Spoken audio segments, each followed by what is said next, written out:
But, I've always looked at what we do in restaurants as it's a profession. It's not just a job. There's something like dirty about tipping. It's like removing that aspect of it and saying like, this is what dinner costs. This is what you pay. We're going to take care of our staff.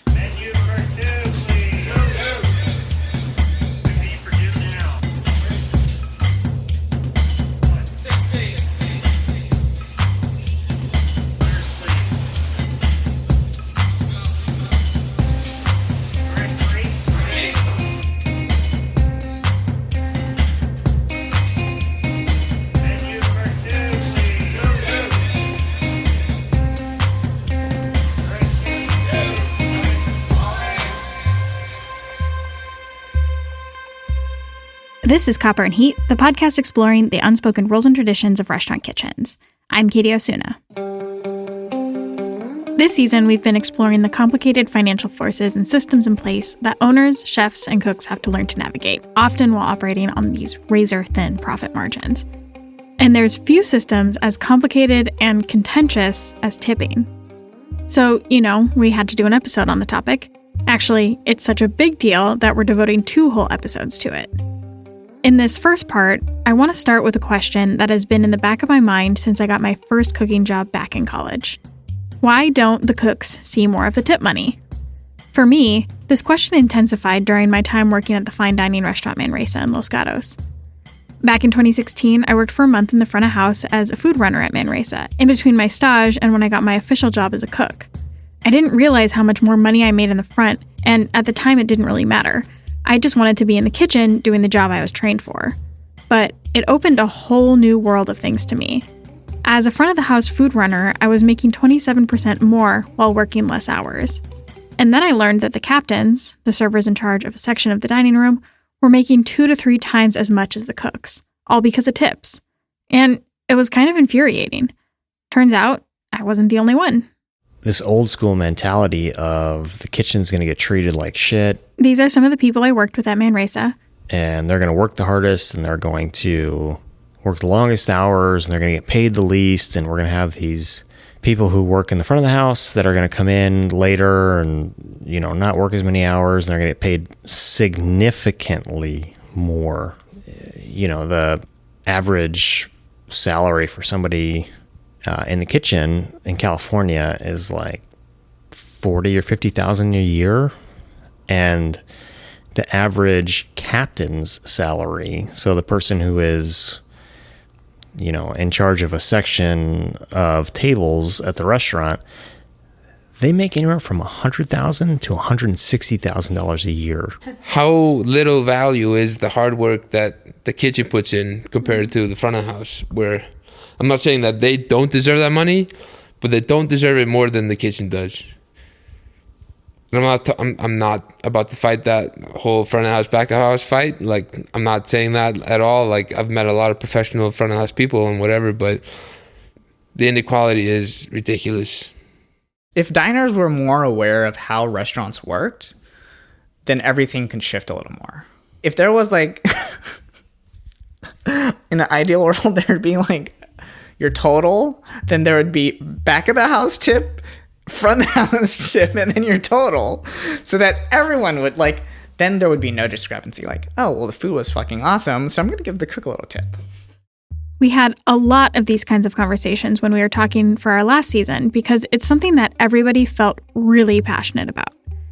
It all just felt really unfair, and it seemed like it was one of those things that was just the way it is. So coming from my career as a cook, I started to do some digging, asking, why do we have this huge wage disparity between front and back?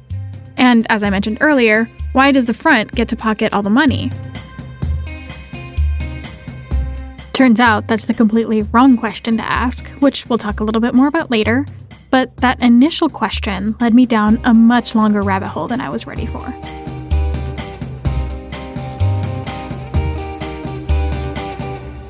So, let's start at the beginning, with how the whole system of tipping came to be.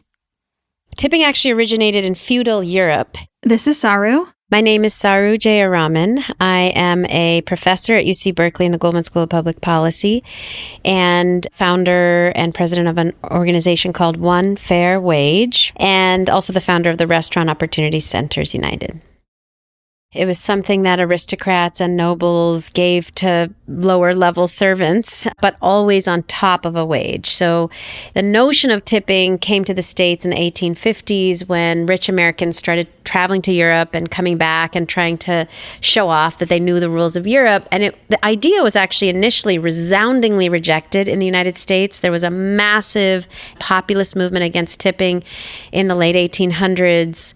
The two major reasons that they said we should not have tipping in the United States is that they said we're a democracy, we're not feudal society, there shouldn't be this notion of patronage or subservience.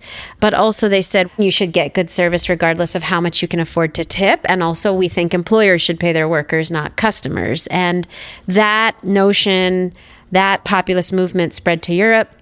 The labor movement picked it up in the early 1900s and got rid of tipping in much of Europe, rejecting it as a vestige of feudalism. Whereas in the States, the timing didn't work out so well.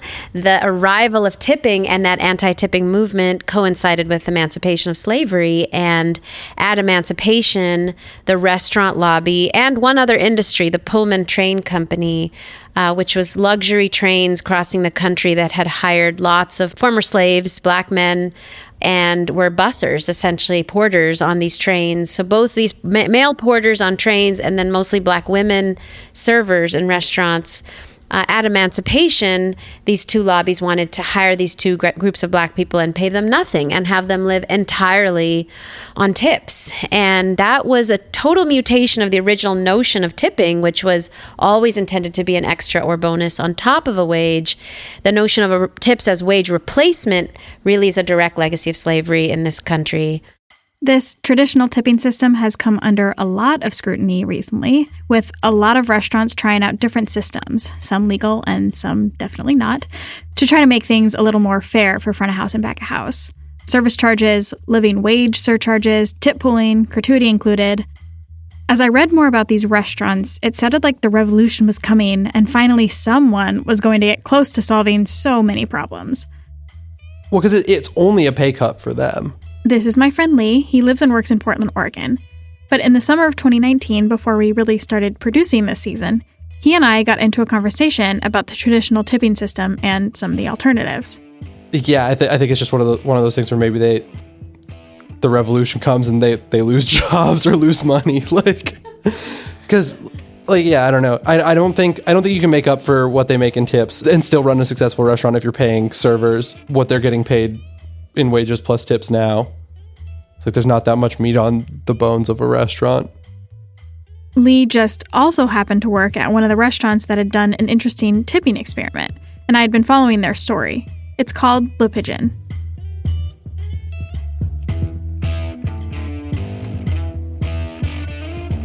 Le Pigeon is one of the fine dining staples of Portland. It's been around for over a decade and is this funky, innovative French-inspired food with things like foie gras and wagyu and truffles on both a la carte and tasting menus. Plus, they have an extensive wine list. The owners recently opened a more casual sister restaurant called Canard in 2018. In 2016, they had completely eliminated tipping at Le Pigeon and their more casual sister restaurant at the time, Little Bird, which is now closed. The restaurants are owned by a silent partner and these two. I'm Gabriel Rucker. My name is Andy Forking. I'm the chef owner of Le Pigeon and Canard. I'm the owner and wine person at Le Pigeon and Canard. Gabriel was there from the very beginning, before Le Pigeon was even called that. It was called Colleen's, and he was hired as a chef with very little experience. People are kind of paying attention to what we're doing. I have no idea what I'm doing, but I'm just kind of barreling forward. And he was just making food on the fly every day. They decided to change the name to Le Pigeon after a tattoo he had on his arm. Always dangerous to name something after the tattoo that you have, because if it crashes and burns, you got the tattoo forever. A year later, they were garnering all sorts of attention locally, but nationally as well, and they really needed a GM, someone to take Le Pigeon to the next level. There is a gentleman in New York City sitting at his desk, Kraft, I believe, thinking about moving to Portland, looking at Craigslist. And in came Andy. I grew up in New York and never really thought I'd move. And then met my wife, Lauren, and we got married, and she kind of put the bug in my ear that it is possible to live other places. And we finally we were thinking about different places and decided on Portland after some visits and stuff. And then I was out here for the weekend interviewing with a guy that has a few restaurants in town. And then Sunday night, I was just asking around. And someone said, "Oh, I heard this place, Pigeon's really good." And we went in, we had this great meal. And then the next day, I was at my desk looking at Craigslist, and there was the posting. And I was like, well, it's good to have a backup, so applied there. So yeah, I'm this like young kid with I had never even cooked. This is like my third cooking job, maybe my fourth cooking job.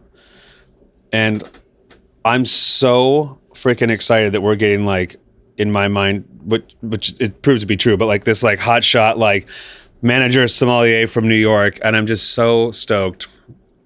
No idea what he looks like, and it was waiting. It was almost like a blind date, because I remember, he's gonna show up, and it was oh man, is he gonna find out? Is the truth gonna be revealed?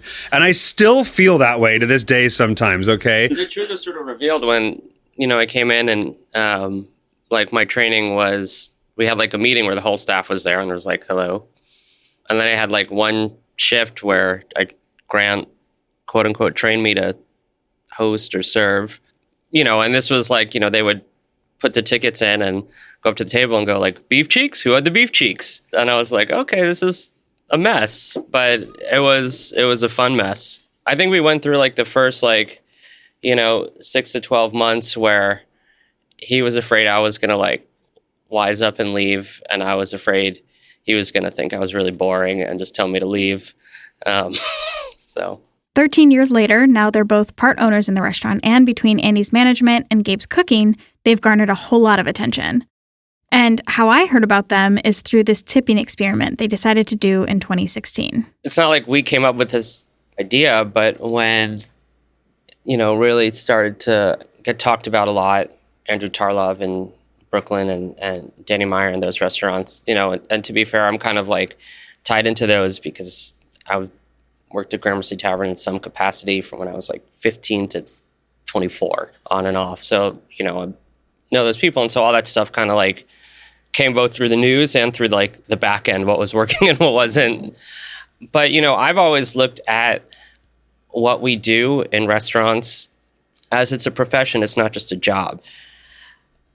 There's something dirty about tipping. It's removing that aspect of it and saying this is what dinner costs. This is what you pay. We're going to take care of our staff. Yeah, part of it was hopefully we can pay the back of house a little more.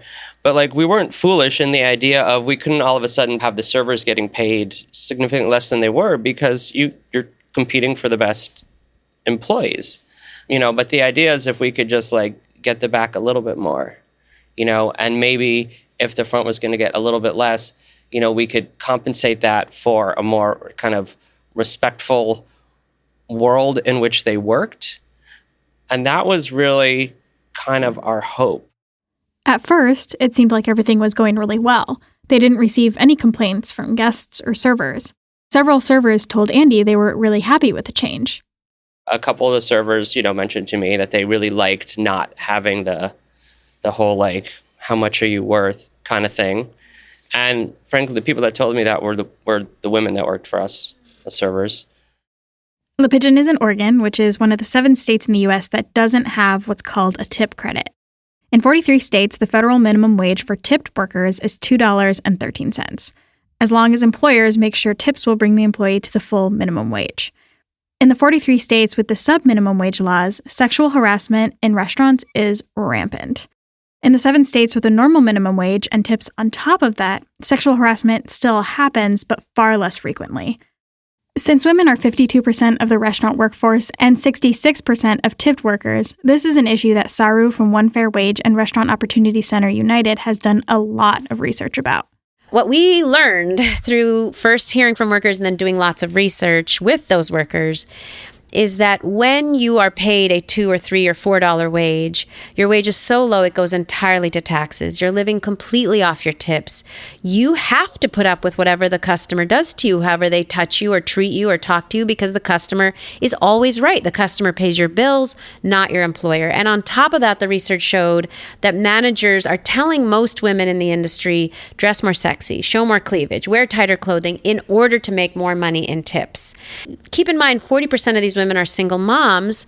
They're feeding their kids on these tips, and that means they've got to put up with it. We did an event a few months ago with Alexandria Ocasio-Cortez, the Congress member, and she was a tipped worker before she became a Congress member.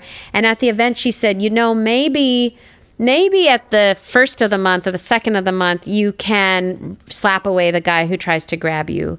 But by the middle of the month, and certainly getting closer to the end of the month, you're going to have to put up with whatever comes your way, because that's how you're paying your rent. It's not your boss paying you a wage. It's you tolerating whatever they do to you to get those tips. And that's just not a stable or safe way to live. I mean, can't tell you the number. I don't think anyone would be surprised to hear that it's not just women in the front of house that are sexually harassed. This culture permeates the rest of the restaurant. I wrote a book a couple of years ago, and one of the stories I told was a woman chef who, her executive chef, who was a white man, he was married, but he regularly dated the servers, and he would essentially give them better or worse shifts based on their willingness to go out with him, date him, have sex with him. And so since he saw all the women in the front as his playthings, he saw her, who was one of the few women in the kitchen, as his plaything as well. And he would regularly touch her, grab her, harass her. She was paid far less than the male pastry chef.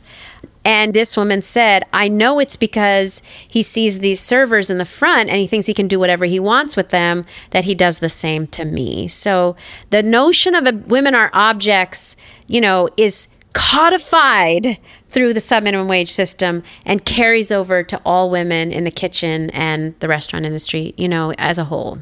It's not only gender discrimination that comes up in tipping, but racial as well.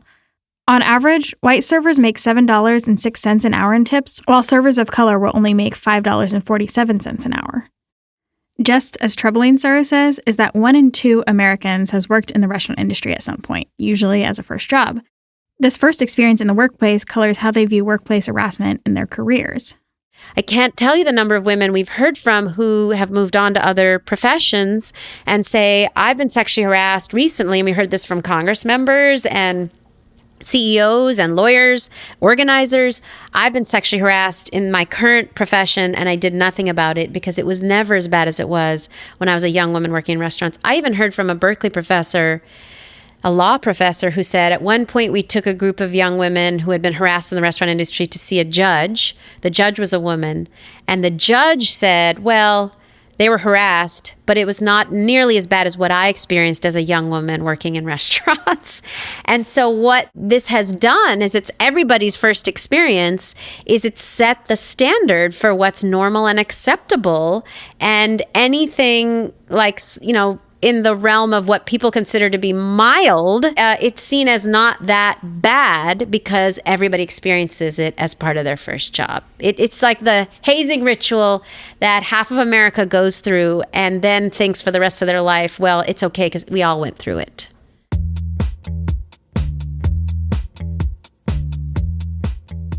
So Andy and Gabriel's hope was that eliminating tipping altogether would get rid of this idea that They're not monkeys dancing, for a $20 bill. They're professionals, These men and women are fucking professionals.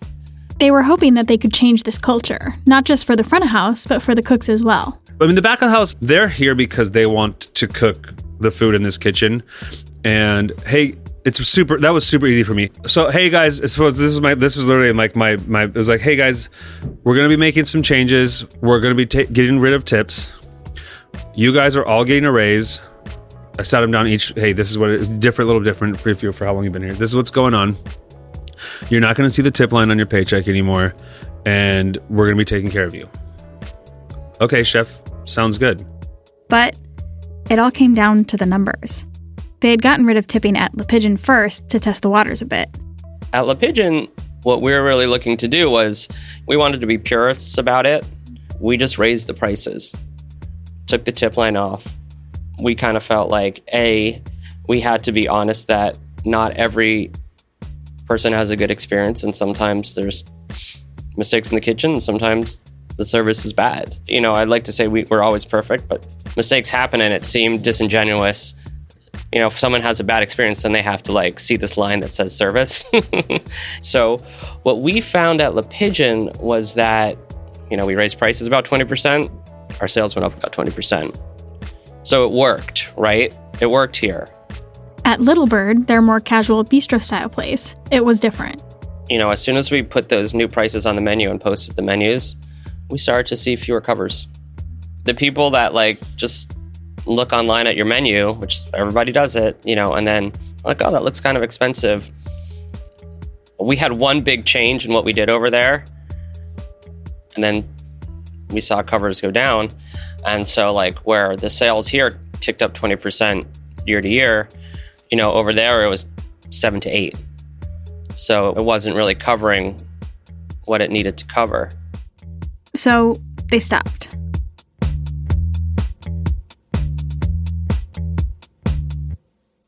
It's fine. This is great. Okay.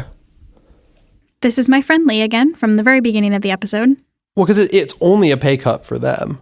So back in the summer of 2019, Lee and I were talking about our second season, and I mentioned how bummed I was that Le Pigeon had decided to end their tipping experiment. How shitty was that? Lee had been a weekend dishwasher there for about 3 years and had started in the middle of the experiment when they were still tipless. And Lee told me something that kind of surprised me. Our front of house manager pulled me aside and was like, yeah, so we're going back to accepting tips because it wasn't working out. You can expect to probably make more money. We had a dude leave the dish pit when we switched because he was taking home so much less money. So this is a raise for you probably. And she was right. I made $5 an hour more once we reenacted tipping than I did before when I joined the restaurant when we weren't accepting tips. I probably shouldn't have been surprised by this, but I was. In my brain, I had built up gratuity-included restaurants to be this silver bullet, the way we were going to combat wage discrepancy between front of house and back of house. It was better for everybody. Turns out, shocker, of course it's not that easy. The question I had started out with, why does this wage discrepancy between front of house and back of house exist? There were a lot of wrong assumptions with that question that were just starting to surface with the Le Pigeon story. So what was the right question to be asking? Lee left this image in my head that helped to shift how I was thinking about the entire issue. Okay. Call all of the money available to the people who touch a restaurant in any sort of service capacity. Call that a pie. Is the pie cut evenly now? How would you see it cut differently? Who has to make less money basically so cooks can get paid more? I think that's the meat of the question. But finding the answer to that question is much more complicated than I could have imagined, because who has access to that pie and who is setting the rules? Well, it's not just a question of front of house versus back of house. It's a lot more political, with lobbyists, laws, and something called the NRA. No, not the one you hear about in conversations about guns. We're talking about the National Restaurant Association. Because not all restaurants are like Man Ray's and Le Pigeon, small businesses with high price tags. Most food service workers are employed by really big companies, and the NRA is right in their pocket. Turns out, they have a lot more to do with why and how we tip than I thought. We'll explore that in our next episode. We're a little over halfway through the season, so I'd love to hear what you're thinking. What do you think about the topics we've covered so far? And as we look towards season 3, what's another big theme you'd like us to tackle? Send us some of your thoughts at hello@copperandheat.com. If you haven't already done it, hit the subscribe button in your podcast app. Then you can keep up with all of the new episode releases throughout the season. We still have a few more. Also, if you can please leave us a 5-star review, that would help us a ton. Overhead, the second season of Copper and Heat is produced by me, Katy Osuna, and Ricardo Osuna. Our story editor is Rachel Palmer. Head on over to Twitter or Instagram and find us at Copper and Heat, or check out our website, copperandheat.com. All the music you hear is produced by us under the name Gamma Gardens. Check out other tracks on Instagram and SoundCloud. Thank you so much for listening.